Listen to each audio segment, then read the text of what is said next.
Su frase no fue un grito, fue un susurro grabado, y por eso mismo fue más devastadora que cualquier explosión.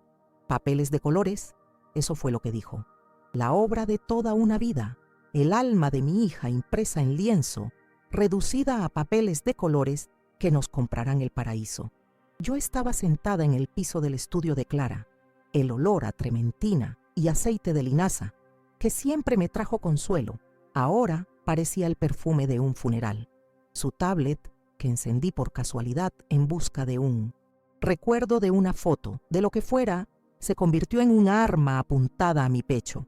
Y ahí, en la quietud polvorienta, Fernando, el hombre que sostuvo mi mano en el entierro, apretó el gatillo. La grabación continuó, su voz escurriendo desprecio como veneno. La vieja no sospecha nada. Para ella son obras de arte. Para mí son solo papeles de colores que nos comprarán el paraíso. Su honor no paga las cuentas. Su voz era para otra mujer, una cómplice en algún lugar distante, pero las palabras eran para mí, eran la sentencia final de mi inocencia, la confirmación de una profanación que yo, en mi neblina de luto, ayudé a orquestar. Cada sílaba era un clavo en el ataúd de la confianza que había depositado en él. El silencio que siguió a la grabación fue lo más ruidoso que jamás he escuchado. El zumbido en mi oído era el sonido de mi mundo partiéndose. Miré a mi alrededor, los lienzos recargados en las paredes, los pinceles en el frasco, cada objeto una extensión de mi Clara. Eran reliquias, pedazos de su alma que quedaron atrás. Y para él, para el hombre que ella amó, no eran más que moneda de cambio para una vida de lujo con otra persona. Papeles de colores. La frase resonaba, despojando a cada cuadro de su magia, dejando solo el esqueleto de su codicia. Mi mente, como un cruel mecanismo de defensa, me arrastró de vuelta unas semanas antes. Recuerdo el peso de la pluma en mi mano, una pluma cara, de plata, que él me extendió con una sonrisa triste y comprensiva. Estábamos en la cocina, y los papeles que esparció sobre la mesa parecían tan oficiales, tan importantes. Hablaba de legado, de honrar la memoria de Clara, de crear una fundación que llevaría su nombre a la eternidad. Necesitaba, dijo él, un poder notarial para agilizar la burocracia con las galerías, para proteger su obra. Le creí. ¿Cómo no iba a creerle? Él era mi único puente al mundo de Clara, el viudo enlutado, la otra mitad del dolor que me consumía. Firmé donde me señaló, mi mano, temblando no de desconfianza, sino de tristeza. Vi en sus ojos el reflejo de mi propia pérdida y me aferré a eso. Al firmar ese documento, no solo estaba entregando el control sobre el arte de mi hija, le estaba entregando la llave del santuario, creyendo que él era su más devoto guardián. En aquellos días, me dedicaba a mantener el estudio exactamente como Clara lo había dejado. Era mi ritual, mi forma de mantenerla viva. Limpiaba sus pinceles con un cariño que rayaba en la reverencia, sintiendo la textura de las cerdas que ella usó, imaginando sus dedos guiando cada trazo. Organizaba sus pinturas, sintiendo el olor que era, para mí, el olor mismo de la creación. Era un trabajo de amor, un diálogo silencioso con su memoria, uno que yo creía que Fernando entendía y respetaba. Ahora, de vuelta en el frío suelo del estudio, la tablet en mi regazo parecía pesar 1 tonelada. El recuerdo de mi firma, de mi fe ciega, quemaba como una vergüenza física. El dolor del luto que antes era una niebla espesa y paralizante, comenzó a cristalizarse. Se transformó en algo sólido, afilado, una furia tan fría y clara como un trozo de vidrio. Mi mirada se alzó y se posó en el caballete en el centro de la habitación. En él, el último autorretrato de Clara, inacabado. Sus ojos parecían mirarme, no con acusación, sino con un desafío. Si su honor iba a subasta, pues que así fuera. Pero la oferta final, el martillazo que decidiría su verdadero valor, sería el mío. En los días que siguieron, el dolor no se fue, pero me lo puse como un abrigo. Me convertí en lo que Fernando esperaba que fuera, la viejita frágil, perdida en sus recuerdos incapaz de comprender el mundo moderno de los negocios y las subastas. Ayudarlo a catalogar las obras de mi propia hija para la liquidación fue el papel más difícil que he interpretado. Cada vez que él señalaba un lienzo y dictaba un número de lote, mi estómago se revolvía, pero mi rostro solo mostraba una confusión dócil. Me convertí en la personificación de la abuela inofensiva, y la condescendencia en su mirada era mi armadura. Él creía que me estaba manipulando, cuando en realidad su arrogancia era lo que me mantenía invisible. Hubo un día en que sostuvo un pequeño estudio de un campo de girasoles, una de las primeras piezas de Clara.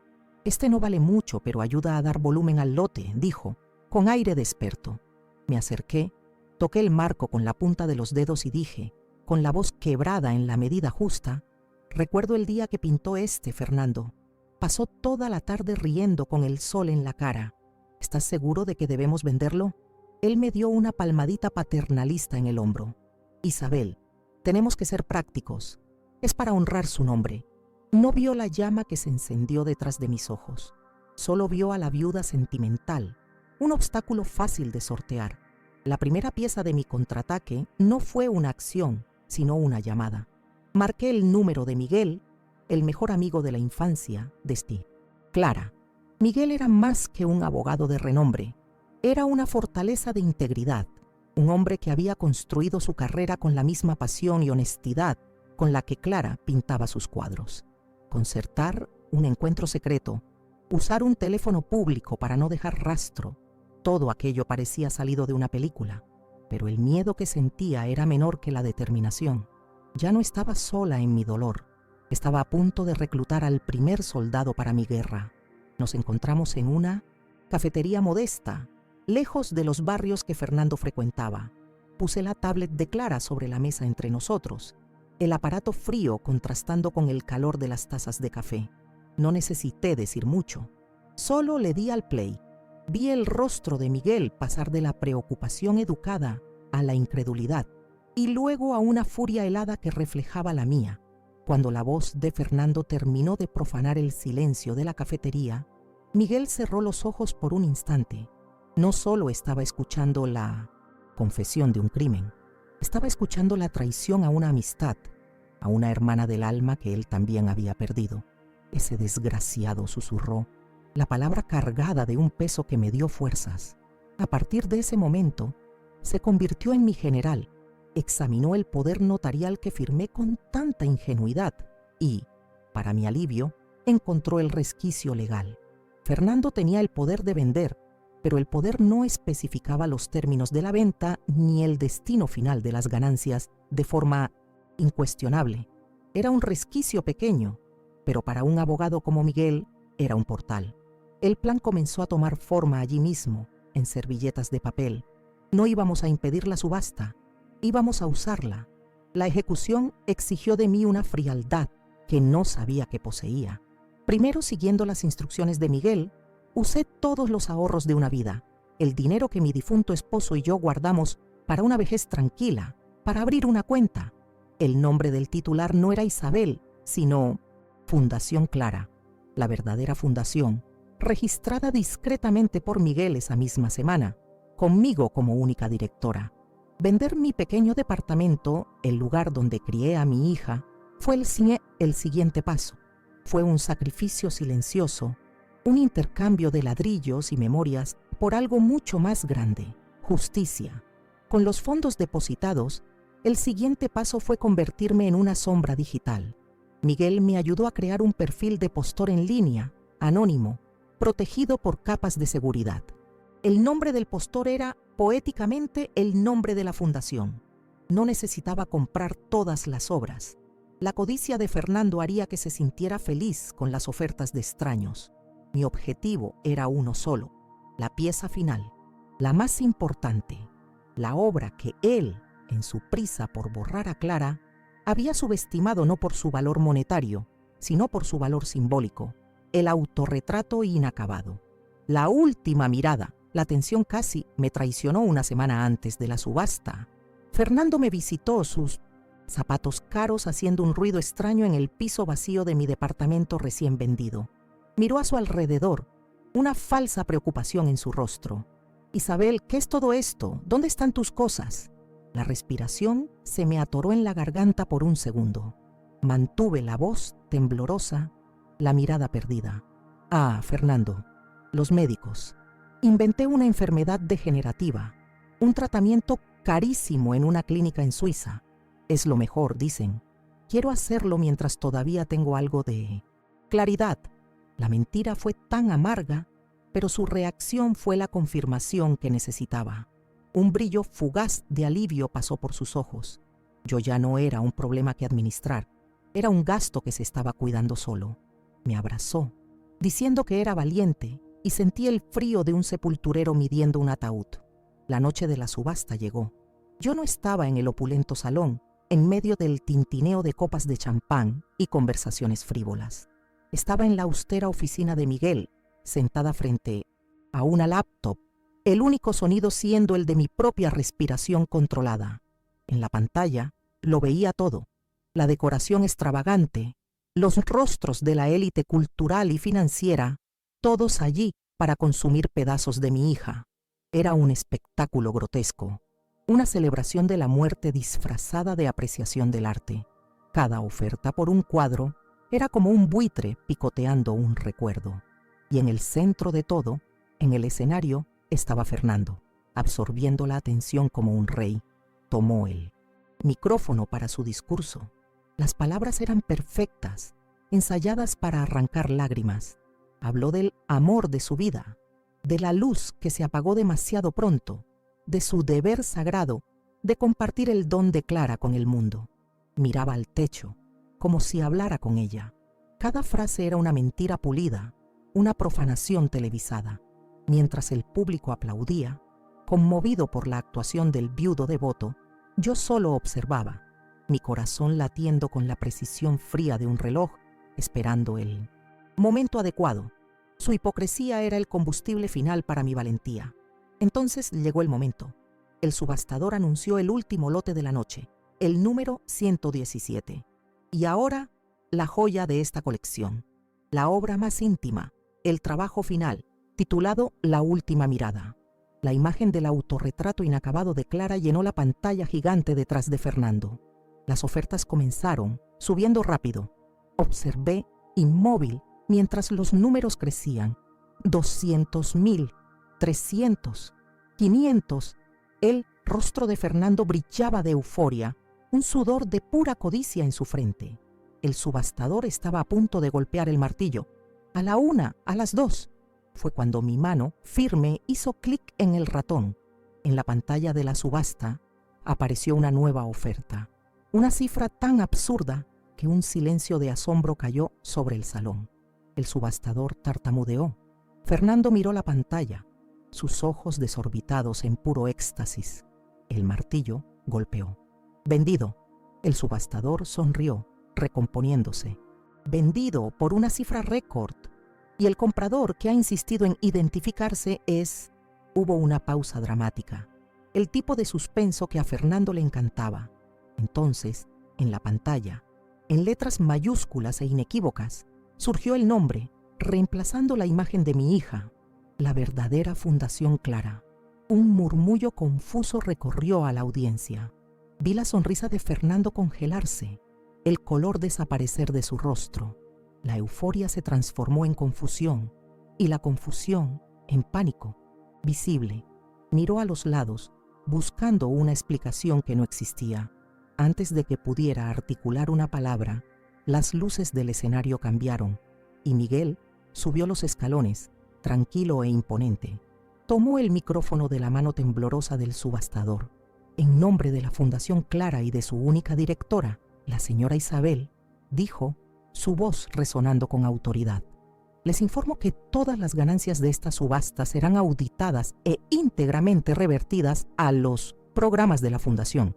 Les informo también que una acción legal por fraude, malversación de fondos y mala administración de un patrimonio fue presentada contra el señor Fernando esta mañana. El martillazo final no fue el de la subasta, fue el de la justicia. Fernando, que quería subastar el honor de Clara por algunos millones, acababa de ser públicamente destruido, despojado de cada centavo frente al mundo que tanto quería impresionar. El escándalo fue inmediato e implacable. Fernando no ganó nada y lo perdió todo. El dinero, la reputación, la novia que lo abandonó incluso antes de que los titulares se enfriaran. Se convirtió en una nota al pie de página, un ejemplo de codicia y traición, pero mi atención ya no estaba en él. A la mañana siguiente, por primera vez en años, desperté sin el peso del luto aplastándome contra el colchón. Había un nuevo sentimiento, propósito. El dinero recaudado en la subasta, el dinero que él pensó que sería suyo, se convirtió en la semilla de un nuevo comienzo. Meses han pasado. El estudio de Clara ya no es un santuario silencioso de luto. Las paredes que antes guardaban solo recuerdos, hoy resuenan con risas, discusiones apasionadas sobre técnica y el sonido de nuevos pinceles danzando sobre nuevos lienzos. Transformé el espacio en la sede de la Fundación Clara. Donde había polvo, ahora hay luz. Donde había silencio, ahora hay la energía vibrante de jóvenes artistas, los primeros becarios de nuestro programa, que reciben no solo material y apoyo financiero, sino un lugar al que pertenecer. El olor a pintura fresca ya no me recuerda lo que perdí, sino todo lo que continúa creándose. Yo también me transformé con el lugar. La figura solitaria y triste que vivía tras bambalinas dio paso a la presidenta de esta fundación. Ya no soy la guardiana de un pasado congelado, sino la curadora de un futuro vivo. Los jóvenes artistas no me miran con lástima, me ven como una mentora. Me cuentan sobre sus sueños y sus miedos, y yo comparto con ellos las historias de Clara, no como un epitafio, sino como una guía. Encontré un nuevo propósito, una nueva identidad. Descubrí que la mejor manera de honrar a mi hija no era preservar sus cenizas, sino soplarlas al viento para que nuevas flores pudieran crecer. Hoy me detuve frente al autorretrato inacabado de Clara, la última mirada. Ahora cuelga en la entrada principal de la fundación, no como una pieza de subasta, sino como nuestro símbolo, nuestra inspiración. Sus ojos en el cuadro parecen finalmente en paz. Mi yerno intentó ponerle un precio al honor de mi hija, a su alma. Él miró este rostro y vio solo una oportunidad, una cifra, un peldaño para su propia vida vacía. Creyó que su valor podía medirse en dinero, solo que no sabía una cosa, algo fundamental que su codicia le impidió ver. Para una madre, el valor de un hijo es incalculable. Él creía que el mundo del arte estaba hecho de compradores y vendedores, de ofertas y martillos. Pero el verdadero arte, el verdadero legado no se vende, se siembra. Fernando blandió su martillo para liquidar la memoria de mi hija, pero mi golpe silencioso e invisible fue el que realmente selló su destino, el de él al olvido y el de ella a la eternidad.